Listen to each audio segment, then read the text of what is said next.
আজ রাজধানীর উত্তরা একটি মর্মান্তিক বিমান বিধ্বস্তের ঘটনায় চরম উদ্বেগ ও শোকের ছায়া নেমে এসেছে।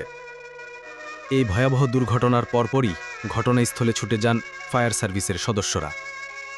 তাদের সঙ্গে কাঁধে কাঁধ মিলিয়ে উদ্ধার তৎপরতায় অংশ নেন ইসলামী আন্দোলন বাংলাদেশ ঢাকা মহানগর উত্তরের নেতৃবৃন্দ। বিপদের মুহূর্তে তারা প্রমাণ করেছেন এই আন্দোলন কেবল রাজনীতির জন্য নয়, বরং মানুষের কল্যাণে নিবেদিত একটি শক্তি। ঘটনাস্থলে তারা আহতদের উদ্ধার সহ নানা মানবিক সহযোগিতা করেছেন। এ সময় স্থানীয়রা তাদের এই উদ্যোগকে স্বাগত জানায় এবং কৃতজ্ঞতা প্রকাশ করে। ইসলামী আন্দোলনের পক্ষ থেকে জানানো হয় তারা সবসময় জনগণের পাশে আছে এবং থাকবে ইনশাআল্লাহ। ভিডিওটি শেয়ার করে ছড়িয়ে দিন। লাইক, কমেন্ট করুন।